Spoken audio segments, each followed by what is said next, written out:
But the next one we're gonna say or talk about, should we say, is Wilfred Zaha. Now this link has come out of nowhere, man. Like it's not a young buck Wilfred Zaha no more that was tearing up when he first got into the Premier League with Yannick Bolasie and that. This guy's approaching 30, I want to say, Pete. Is that right? Probably. Yeah, So, I think he's already 30 now. I think he just turned 30 this season, if I'm right. yes. So his contract's coming to an end soon, I believe, this season. Yeah. If not, following season. But I don't know. Great If he player. played Europa, If he played Europa, what you take if we him? make Europa, on a free, bring him in. I'll take that.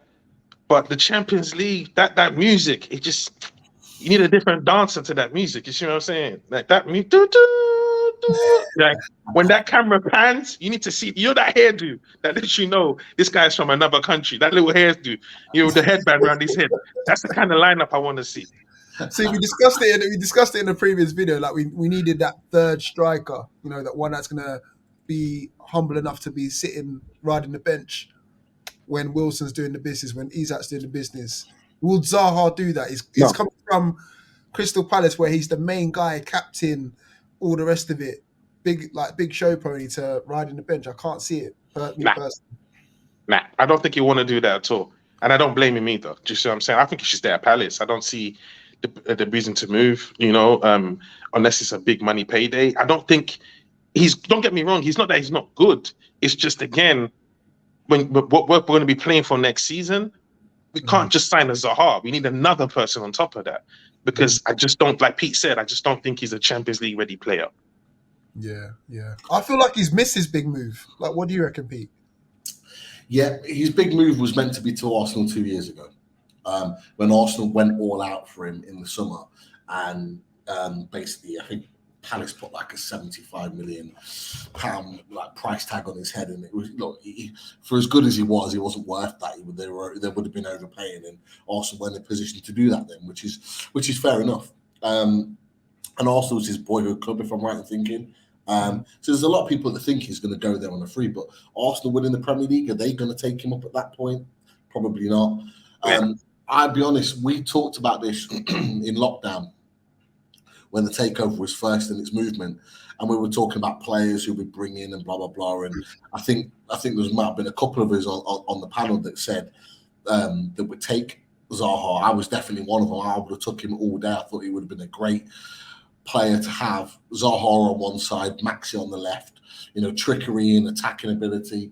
Right now, if we get Champions League football, I think somebody's right. I think we look beyond him.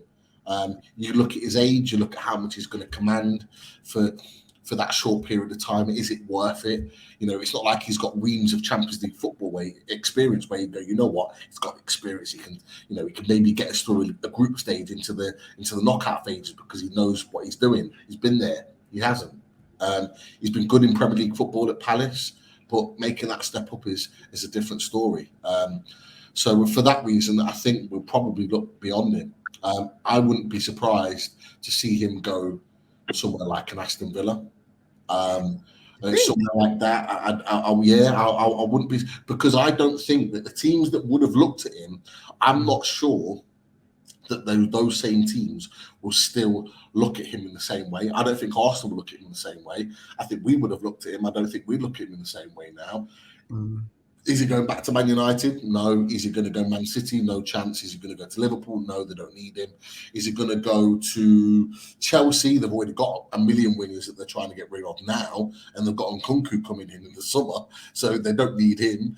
The only one I can really say other than that, Tottenham. Yeah. If Kane goes, they're going to need to rejig, maybe.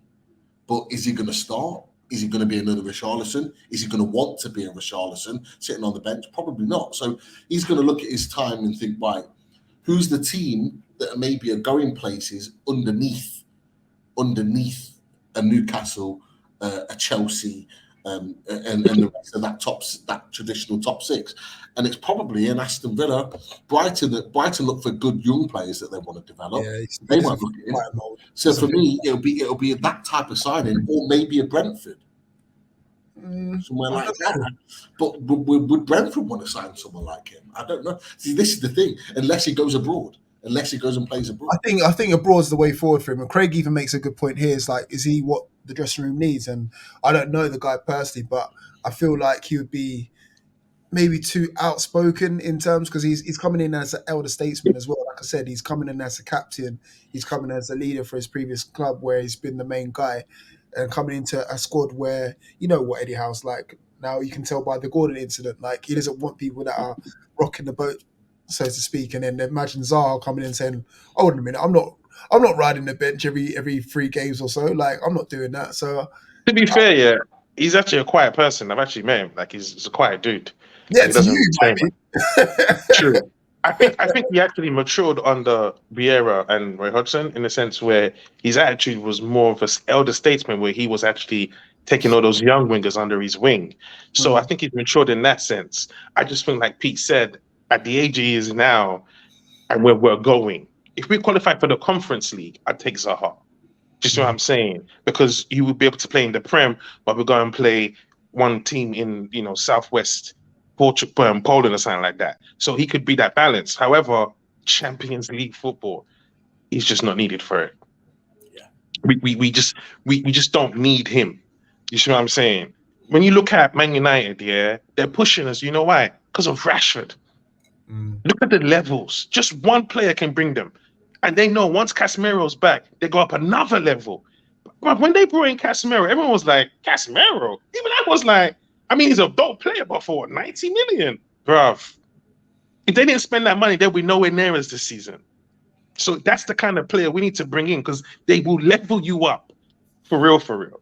And that's what I mean by when I say those players, now in this phase, it's a level up thing. Not a, he's had a good career and we've liked him in the Premier League for so long. He has to be the next best thing.